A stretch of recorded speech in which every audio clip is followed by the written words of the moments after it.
Pemirsa, penyelundupan pakaian bekas impor ilegal berhasil digagalkan oleh polisi. Total sebanyak 439 kilo atau setara 4 koli atau setara 4 miliar rupiah ball press kini diamankan petugas.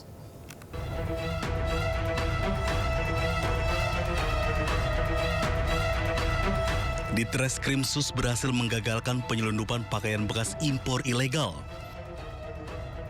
Polda Metro Jaya mengungkap sejumlah 439 koli pakaian bekas impor yang diduga dari Korea Selatan, Cina, dan Jepang. Barang penyelundupan senilai 4,2 miliar rupiah ini diamankan di dua tempat yang berbeda di wilayah, yaitu penangkapan pada 11 November di Durensawit, Jakarta Timur dan 16 November di wilayah Cikampek, Tambun, Bekasi, Jawa Barat. Barang bukti yang berhasil kita amankan dari kedua penangkapan ini adalah 439 bal pakaian bekas, 3 truk Colt diesel double, kemudian 2 truk Fuso, 3 pick up, dan 1 buah HP merek Samsung S25 milik saudara IR. Dan semuanya ini sudah berada di Polda Metro Jaya. Persangkaan pasal yang kami terapkan terhadap yang kita duga pelaku adalah pasal 46, Undang-Undang Perdagangan, pasal 110 dan 111, dan Undang-Undang Perdagangan. Dan tidak menutup kemungkinan kami juga akan menjerat dengan pasal TPPU. Modusnya dari para pelaku adalah memasukkan barang impor untuk didistribusikan di daerah DKI dan sekitarnya. Menteri Keuangan Republik Indonesia Purbaya tolak usulan pedagang thrifting yang meminta legalisasi impor pakaian bekas. Meski para pedagang bersedia membayar pajak, pemerintah tetap akan menghentikan seluruh barang ilegal yang masuk ke Indonesia.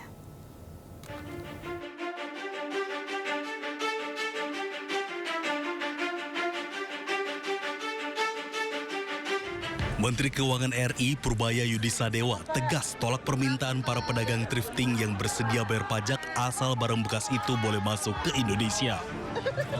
Purbaya beralasan larangan tersebut sesuai dengan aturan yang sudah dibuat sebelumnya. Tertuang dalam Peraturan Menteri Perdagangan Nomor 40 Tahun 2022, di mana melarang barang impor pakaian bekas untuk melindungi industri dalam negeri dan UMKM. Tanggapan saya nggak perlu dengan bisnis thrifting. Yang saya kendalikan adalah barang ilegal yang masuk ke Indonesia. Saya akan membersihkan Indonesia dari barang-barang ilegal yang masuknya ilegal. Thrifting kan kalau barang bekas kan dilarang kan, sudah jelas itu ilegal. Jadi nggak ada hubungannya bayar pajak apa nggak bayar pajak, itu barang ilegal. Menurut Anda apa? Kalau saya menagih pajak dari ganja misalnya, apakah jadi barang jadi legal? Kan enggak. Kira-kira gitu Pak padanannya. Sebelumnya, dalam rapat dengar pendapat bersama Badan Aspirasi Masyarakat DPR RI kemarin Rabu, perwakilan pedagang thrifting Pasar Senen, Rifai Silalahi, meminta usahanya dilegalkan. Memang masuk ke Indonesia hampir semuanya dipastikan ilegal. Masuknya Pak. Jadi sebenarnya kita berharap masuknya ini, barang thrifting ini sekarang bisa dilegalkan, kita mau bayar pajak. Yang utama itu, kita mau bayar pajak. Karena selama ini Pak, masuknya barang ini secara ilegal ke Indonesia, itu hampir ratusan miliar setiap bulan. Biayanya hampir ratusan miliar setiap bulan, masuk secara ilegal. Jatuhnya ke oknum-oknum. Mereka pun siap membayar pajak agar bisa beroperasi secara legal.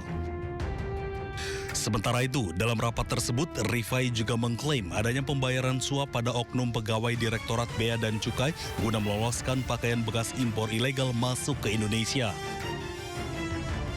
Selama ini, para pedagang membayar ratusan juta rupiah per kontainer ke oknum petugas di pelabuhan.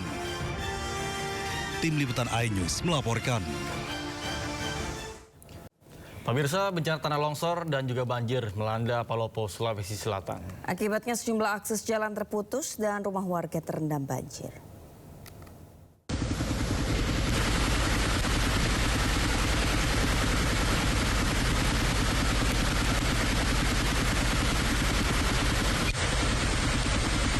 Inilah detik-detik tanah longsor menutup akses jalan di Kota Palopo, Sulawesi Selatan.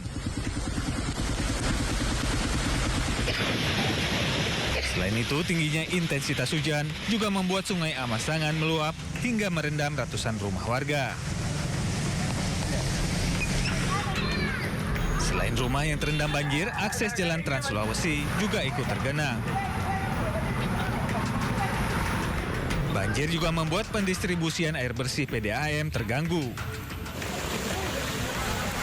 Petugas gabungan yang dibantu warga bahu-membahu membersihkan jembatan dari sampah yang menumpuk.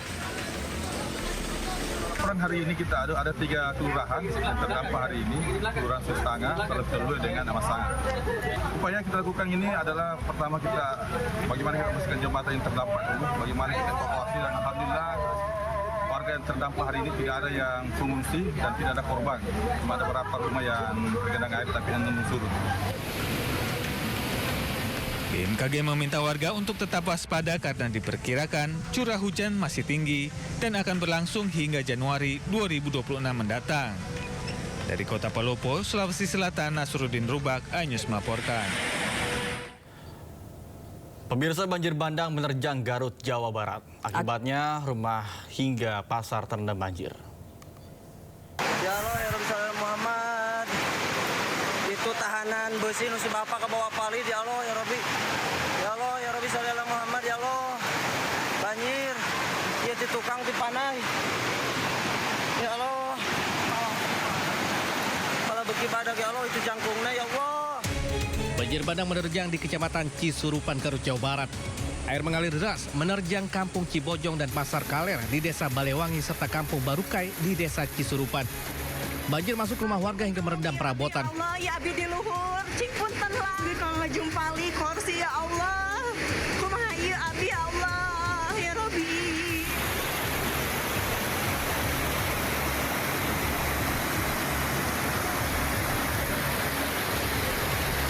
Usai banjir surut, petugas kepolisian Polsek Cisurupan, anggota TNI, aparat desa setempat dan warga pun bergotong royong membuka saluran air yang tersumbat. Tim gabungan memastikan air dapat kembali mengalir serta membantu warga yang membutuhkan pertolongan. Petugas pun terus melakukan pemantauan di wilayah rawan banjir guna mengantisipasi potensi kejadian susulan. Dari Garut, Jawa Barat, Solihin, iNews melaporkan. Ya, sangat prihatin banget yang ngeliatnya kita, karena memang kita balik lagi 3 hari ke belakang ini memang hujan itu sangat intensitasnya cukup tinggi. Betul. Bahkan dari pagi, siang, sore, kemudian malam juga, ketemu lagi pagi. Jadi meskipun siangnya panas banget, terus tiba-tiba di sore hujan lebat. Betul. Jadi mau nggak mau banyak banget yang namanya kayak sungai segala macam itu pasti bakal meluap. Betul, kita harus terus waspada dan hati-hati ya. Kalau hari ini tadi saya melihat BMKG di sekitar Jakarta ini akan berawan, tapi tidak berpotensi hujan. Meskipun begitu kita tetap harus waspada seperti bawa payung, kemudian juga jas hujan kalau mau keluar rumah gitu. Dan kalau misalnya mungkin lagi nggak penting-penting banget gitu, bisa juga stay di rumah aja atau perginya yang dekat-dekat aja. Tapi yang lebih ngeri lagi apa? Pohon tumbang. Betul. Kalau pohon tumbang itu udah ngeri banget. Kita nggak ada yang tahu, tiba-tiba jatuh dan kayak kemarin banyak korban juga kan, mobil ketimpa. Ini juga mungkin tugas dari pemerintah ya, pemerintah daerah setempat yang untuk mengecek usia pohon-pohon, bagaimana kesehatan pohon-pohon begitu untuk bisa tidak membuat pengendara dan juga warga ini menjadi korban, iya, dan juga khawatir.